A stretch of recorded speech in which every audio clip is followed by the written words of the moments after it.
Yo legends, and welcome to my latest YouTube video. Slightly different format today. I've had an absolute training week last week and I just was not feeling getting in front of the camera. So here we are with future Courtney chatting to you about what's happening with my YouTube video. So today we're making a mini Lino print, this little cow. I actually really love how the print itself turned out. I like the design, it's really cool. Turned out heaps better than I anticipated. So I sanded the lino down before I started applying any ink. You have to do that, otherwise with this particular lino the ink literally just beads up on top of the surface. There was a little bit of feathering with it, but I wasn't too worried about that. I just cleaned that up when I did the carving, that's all. Left this at 100% speed for you guys because I actually really like this. I think it's a cool little drawing. And then I get in with my carving blocks. Now, as you can see, this bad boy here is blunt as it's so blunt. It's my Speedball Lino tool. And I do love it, but you need to sharpen it. So, swapped it out for my only professional tool I've got. And that's my... Actually, I don't even know what brand this is, but it's a V, and I love this. It's so good. The only thing is, carving out large chunks of area is not brilliant with it. So you'll see I get my Speedball back out, but with the wider... carver for those larger areas. And I sped this up a little bit because it took me, even though it's tiny, it still takes forever. It takes a long time, but when I say forever, like it probably took me about half hour, 45 minutes maybe to do this. Oh, maybe even less, maybe a bit less, I'm not sure. I actually didn't really take much notice, or didn't really take much notice of what the timer said on the recording when I was editing the video. Go me. You are welcome. I'm just here to give you all the information I possibly can. So I kind of did this little mini print because I wanted to trial using handmade paper. So I sometimes make my own paper, and I thought I'd like to see how it would go with the lino printing. Won't make too many comments just yet. It is possible. You've just got to kind of be set up and be prepared properly. You can't do it like I did one afternoon on the whim kind of thing. Here's that Speedball one again. So I thought I'd do a little one so I can trial it out and do a couple of little things. I also thought I'd trial as well. I've got this antique book press. I think I call it a printing press later on, but it is just it's a book press. It's actually very cool. Unfortunately, it just didn't work out. And when I show you the results, you'll see exactly what I mean. But I think my partner's going to have a little look at it and see if he can fix it up and try and... I don't know what you do. Do you service them? I don't know. The problem is that when you pull the handle to make it go down, it goes down only on one side. And I was reluctant to put a heap of pressure because I don't want to ruin the block. Anyway, maybe I just need to experiment and just put a crap load of pressure on it and just see what happens. So maybe we'll try that for another video. But the purpose of this one was to try out handmade paper. The reason I wanted to try out the handmade paper is because I've got this idea for an exhibition. Really, it's a body of work that I'd like to turn into an exhibition. If an exhibit, if a gallery would have me. And it's all about the vulnerability of some of our endangered species, and in it I use all recycled materials. Now, I make my handmade paper out of old teaching books that no one wants anymore, destined for the bin, or just junk mail, stuff that's destined for the bin. I basically turn into new paper. I can't guarantee it's acid-free, that's the only problem, but I do love doing it, and I love making recycled thing. So so it'll be a mixed media body of work on a range of recycled materials, including my own handmade paper. I'm going to try making my own paper mache, like paper clay, and maybe do some sculptures. I've got a whole heap of woolies. When you get your groceries delivered, they give you these paper bags. You have to pay for the paper bags. So I thought, well, can I turn them into some art? And I went, yes, I can. So I've got a heap of them. I've got some cardboard boxes. So I thought I might even head to the tip shop and see what's there and just kind of make some art on some recycled stuff and make it look amazing. Just kind of highlight the vulnerability of some of these animals and how we are really in control of their future. So yeah, that was kind of the whole feel of the body of work. So I'm just in the process of, I'm in the part of just having to play around and seeing what works kind of thing. And then we will take it from there. I don't know why I did that voice. I'm so sorry.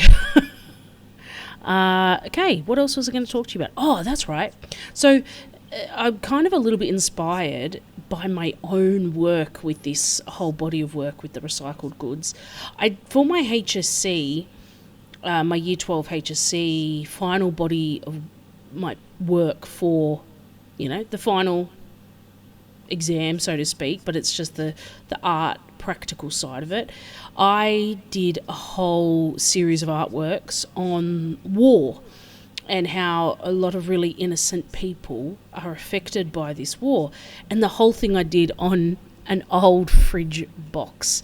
And I loved it. I actually think I've chucked it since. But I used to do this thing during art class at school where I would put it down on the ground to work on it and I'd just leave it there. And it was this massive, it was 3 by 2 meters, essentially, when it was all together. And I'd leave it on the floor. And as people come in, they just thought it was just plain cardboard on the floor. So they'd step on it and I would pretend to get cranky at them. Like, oh my gosh, that's my artwork you're stepping on. And then they would be like super apologetic. And then I'd be like, oh no, I'm just joking. Just joking. It's actually meant, I'm happy for you to step on it. It is my artwork, but I want you to step on it. I want to grunge it up. Anyway. Here is my handmade paper. Here's one of the sheets of my handmade paper. I'm trying to decide, do I want to do it big or do I want it small for this one? I kind of went for the smaller piece because I wasn't sure how it was going to turn out. I didn't really want to waste it either. Mind you, you'll see in a minute, because there's a few wrinkles, I kind of trimmed this one down here with some offcuts. But those offcuts I'll put back into my, paper pulp container, and I'll use it again in the next lot. So like nothing is wasted. All those bits are not wasted. I could probably even do that with the ones that turned out dodgy too. The ink's the problem with that. But anyway, here I am. I do apologise. You do get quite a close-up of my boobs here. It's quite tragic. It does focus on them a fair bit. I'm inking it up. I'm using Crownfield Safe Wash Lino printing ink, or printing ink. No, relief printing ink, that's the one. Just in their primary blue. I've got 2 of those tubes. It's the colour I've got the most of, and I thought I'll try it. So here we go. You see my beautiful antique press in the background there. It's so nice. It's amazing. And I'm going to use it even if I can't use it for my lino. So I thought I'd try this whole, push down. But you can see there how it's pulling down on that right side, but not on the left. So yeah, super dodgy. Sped it up now. Here I'm adjusting the height, and you can see I'm pushing it down on that side to try it. And I do try it quite a few times. I'm just going to, because I really desperately wanted it to work. But you can see, because it's so small, the print as well, it doesn't catch the paper easily and it moves easily. So you can see why I throw them down. I'm really not happy with what's happening here. But anyway, so here I am, I'm moving on to I call it my hand brayer. Not brayer, what is it? I don't know, whatever it is. It's actually a muller. That is. It's for making watercolour paper. Not watercolour paper, watercolours. You mull it on the glass sheet. But I find it works so well for this. It really does. So I did this, but the problem is if you just slide it along like I normally do, it makes the paper move. So this is where the Turns Burton registration pins would actually come in really handy, which I think I explained to you again when I show you all the bits of artwork at the end. I'm also going to grab in a minute, I might stop talking because I'm just rambling now. I grabbed here, was it this one? No, that might not be it. I grabbed some, this is it. This is just mulberry paper, just cheap mulberry paper that I got for test prints and stuff. And just, it turns out so much better. I think because it's thinner, it kind of sticks to it better and it doesn't move around. So I got a much better print out of it than the handmade paper. I'm going to try the handmade paper again. This one just didn't work out, you know what I mean? Whereas you can see them, even from this point, you can see they actually turned out heaps better. And I'll show you them close up at the end. So I kind of was like, okay, well, what about if it's a larger block? What if it's a larger block? So I get my two cockatiel blocks out in a minute to test. Yes and no. Yes and no. Yes, it does help having a larger block because there's more ink to stick the paper there and it's less likely to move. But no, I still had the same issues. I still really did. So here we go. Here's the first one. This one's not got a great deal of surface area for ink. Oh, look, you can see my partner's there having to play around with it. This is me actually showing him what I mean by the issues. And that one there, it's just completely stuffed up at the bottom. So yeah, I'm going to leave you there. Put on some music. It's probably only got a few more minutes. I'm not entirely sure. Let me see. Got 4 minutes. Lovely. And then you'll hear my beautiful voice at the end telling you about my artwork. I don't know what the singing's about. My apologies. All right. See yous. Bye. If at this point you're happy, just go ahead and smash that like and subscribe. Love you, legends. Bye.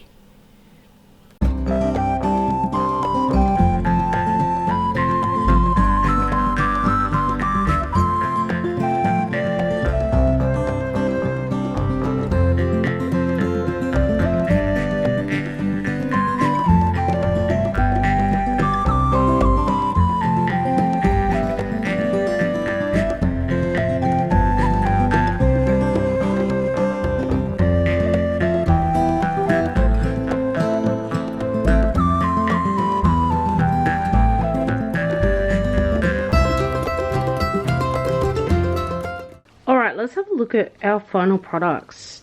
These, I had so much trouble with my new antique printing press and it puts uneven pressure.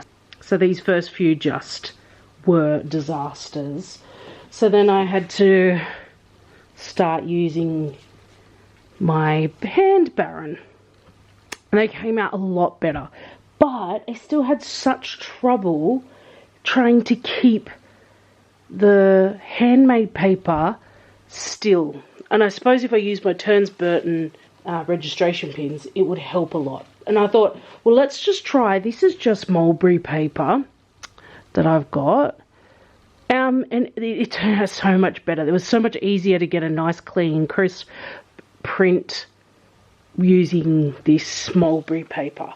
So that was that one. Then I thought, well, maybe the block was just too small. So I tried a larger cockatiel. Still had the same issues. This one moved.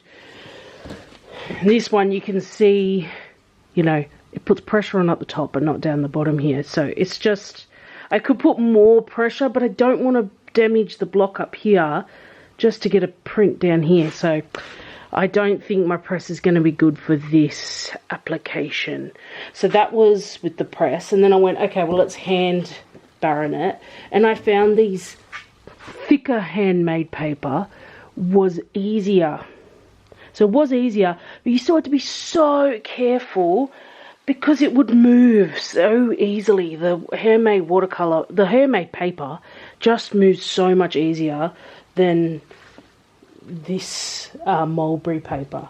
So then I thought I'd try my other cockatiel And yeah, it was just disaster. You can see here it's just moved about all over the shop as I've been burnishing it, whatever it is, while I've been pressing on the back to get the print. So then, yeah, again I tried the mulberry paper. So much clearer, so much nicer. So I've got a couple of them in the mulberry paper. They just turned out heaps better. So definitely not impossible, but it's the type of thing I'm going to have to be really make sure I plan and set up properly with my Turns Burton registration pins. Yeah, anyway. So thanks for joining me, guys. Ooh. And I'll see you next time. Bye. Don't forget to like and subscribe.